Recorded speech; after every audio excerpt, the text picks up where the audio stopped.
A big congratulations to Nigerian Air Force and Nigerian Army, because this is a very big taboo in the history of Nigeria for bandits to be able to like think about attacking Nigeria Armed Forces base. I don't know if that insecurity has reached up to this extent. Just imagine for them to be able to like gather courage thinking about attacking the Nigerian base.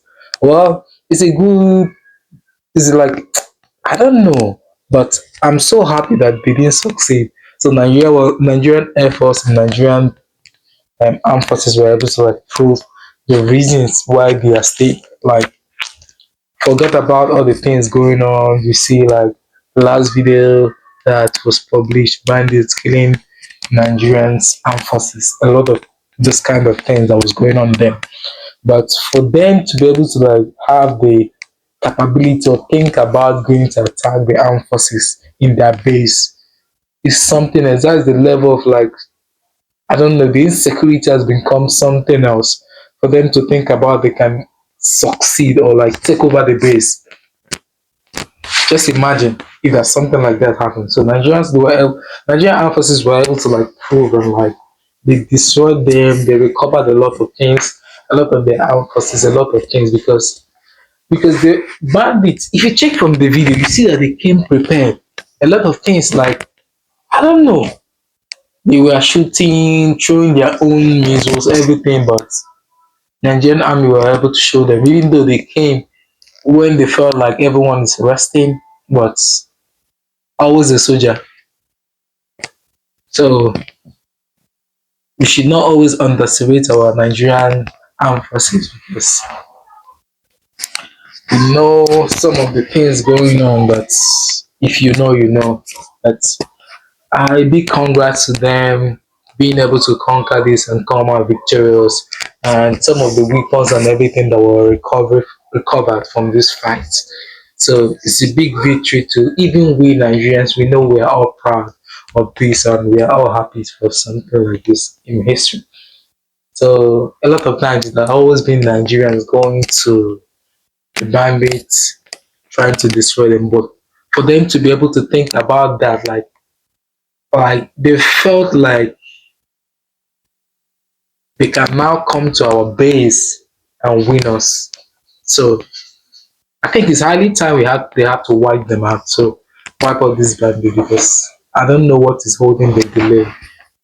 Maybe we should call Trump once again for him to bomb all those places and destroy them. Please stay tuned and subscribe for our channel. Thank you. Love you guys. 60 minutes of non-stop shooting. That is a lifetime when you are in battle. But the terrorists could not breach the perimeter. They tried, but they met a wall of resistance that was harder than rock. And then the game changer arrived, the kings of the sky. The statement confirms that the air components of the Nigerian army and other aerial platforms were called in. This is why we always talk about the importance of air superiority. As soon as the jets and the surveillance drones arrived overhead, the equation changed. The terrorists, realizing that their plan had failed and that death was raining down from above, started to retreat. But you cannot run from a bird that sees everything. The report says that persistent intelligence, surveillance, and reconnaissance platforms immediately tracked the fleeing terrorists. This is the part that makes me smile.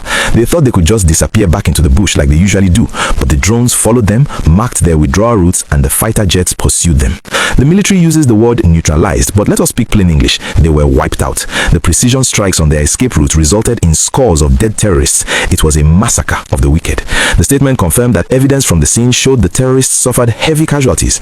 They came to kill, but they ended up being the ones in body bags. This is a massive blow to their fighting strength and their morale. Imagine the few who survived going back to their camp to tell the others, "We went to Azia and almost nobody came back." That fear is a weapon on its own. Now, let's look at what they left behind, because this tells us a lot about their intentions. After the smoke cleared, the troops conducted a mop-up operation and recovered a frightening amount of weaponry. They found a 60mm mortar tube and mortar bombs. For those who don't know, a mortar is a weapon of war used to bomb places from a distance.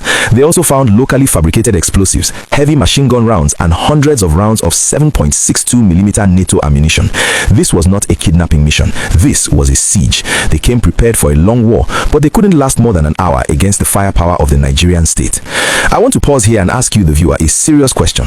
We often criticize the military when things go wrong, and rightly so. But when we see a display of bravery like this, where soldiers hold a burning base for an hour and still win, do you think we give them enough credit? Do you think the government is finally giving them the right tools to fight, or was this just sheer grit and determination by the boys on the ground? Drop your honest thoughts in the comments below. I really want to hear your perspective on our military's performance. The destruction of the CCTV room is a point of concern though. It shows that the enemy is learning. They know that our bases rely on technology, so they target the eyes first. It's a reminder that while we celebrate this victory, the enemy is evolving. They are becoming more desperate and more tactical. But as yesterday showed, no amount of tactics can beat superior firepower and the will to fight. The lieutenant mentioned that the engagement didn't end at the base. The follow-up operations are what really dealt the blow. This pursuit strategy is what has been missing in the past. Before, we would just defend and let them go. Now, we defend and we chase. That is how you win a war. It's also important to note the timing. This attack happened on a Friday morning, a time when they probably thought the soldiers would be relaxed or preparing for prayers. They rely on surprise, but the vigilance of the troops at Forward Operating Base saved the day. It sends a message to all other Forward Operating Bases: stay alert because the enemy is watching. But it also sends a message to the communities around Borno: you are safer today because these scores of killers are no longer breathing. As we wrap up this security update, let's remember that for every victory like this, there are families of soldiers who are waiting anxiously at home. These men and women stood in the fire so that we could sleep in peace. They faced RPGs and machine guns and didn't flinch. That is the definition of heroism. If you found this update encouraging and you want to see more news about our military winning the war, please smash that like button. Let's get this video to 5,000 likes to show our troops that we appreciate their sacrifice.